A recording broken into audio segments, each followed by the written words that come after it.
All right, well, looks pretty good, huh? We kind of got everything stacked up, put away as best we can, out of the way, cleared up, you know, the big open area. So when I go out and get the tape, probably tomorrow, we can get up and tape over top of that stuff. That's why I want the 4-inch. And then, you know, we can just take the pieces from there and start sticking them back up again. No big deal. Tomorrow, day after, whatever, we'll get to it. Just offloading the truck right now. I brought all of our treated water. I treat my water. I'll show you that in another video. I got Richie. Richie gave me the fridge from his garage, and she's running and she's cold. Yep, yeah, she's ice cold. So yeah, let's hope it just runs up to temperature and it actually shuts off, because there was a loose wire or two underneath there. I asked him, what's this? He's like, I don't know. So I don't know if there's a door switch on the bottom. Maybe it goes to like a door switch. There's no light in there.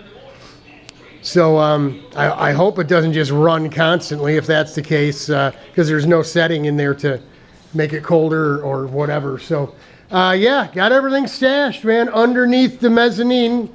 Got our big filters out, trying to figure out what we need to get that going for our water system and stuff. The Repsol's here. We've got some Repsol in here. Oh yeah, Bob, we got the Repsol. Got the ladder out.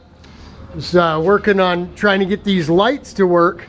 It's man, I tell you, it's 6 in the morning. It's dead black dark out here, and I told the wife, listen, I'm gonna have to continue getting up at the crack of freaking dawn with her, and seeing her out to the car. I mean, she's got the automatic start, but she's one of them office women that carries 3 big tote bags with her out to the truck and back in every night, you know. And so, not that anybody's gonna, you know, come after her out in the middle of nowhere out here, but you don't want to trip and fall, you know. And we're still on the ramp system here, still dollying stuff in. So yeah, want to run up to the hardware, and that's why I'm trying to offload the truck. This is the bulbs that are in that fixture up there, two different lengths, but they're both the same thing. So I'm gonna get the rest of the stuff out the back seat of my truck and hightail it up to the lumberjack building supply place right up here, and see if they got some bulbs. If not, we'll run out and we'll go to the Home Depot, and when we get our tape tomorrow, we'll get the bulbs there, and I'll just have to get up at the crack of dawn. I was up at 4 a.m. You know, I called Bob. It was like 7 or 7:30. He's like, holy shit, Robert, that farm living is already doing it.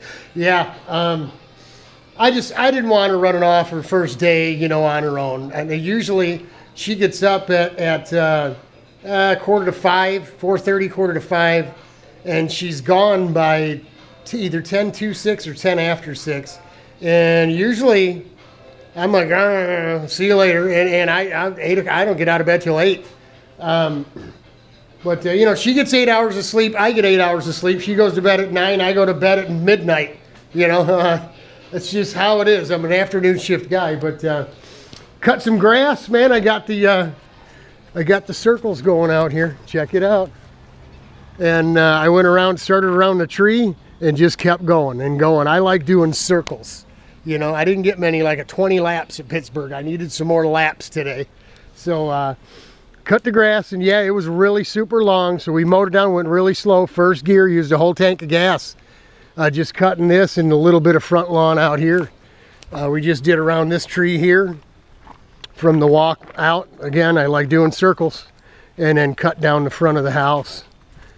We'll see what the mailman dropped off for us. Maybe John and Al have sent me a check, and they're in on the big test day. But I go down, you can see where I go all the way down there, cut all that grass. Didn't go past the hump and do the side or the back yet. Well, maybe we can get at that tomorrow. You know, we're not going to get too crazy. Hey, look at that. Look at this, y'all. Jay Brasher, Monroe, Michigan. Told you, I knew it. I knew. I could feel it in the seat of my pants. Thanks, John. Thanks, Al. Hey to Patrick. Hey to all y'all out there looking in. Ronnie, and I think Frank Dolly looks in every now and again. Lancer, now that he's off and married, congratulations. Hey, Lance and the wife.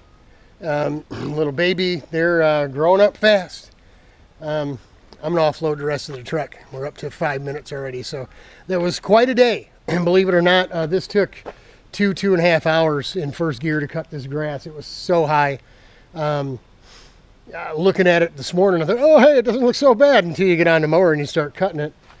Plug wire fell off all the way out in the back corner back there. I just took off, got around there, and bleh, died. I had to push it all the way back. I thought it was junk. I thought it was cooked. Thought we were done with it for the year, but it was plug wire fell off. So, yeah, it's been a rough one. I've been getting eaten alive by the mosquitoes. But we got the bench up, vise on, everything loaded up on it, everything in its place. We're going to start unloading some more stuff. So, until I got something else to bring you, it's beautiful out here in the country, dead quiet. Just me and the mice. Godspeed, God bless. Hang in there, y'all. I am praying for you. It'll get better. It already is.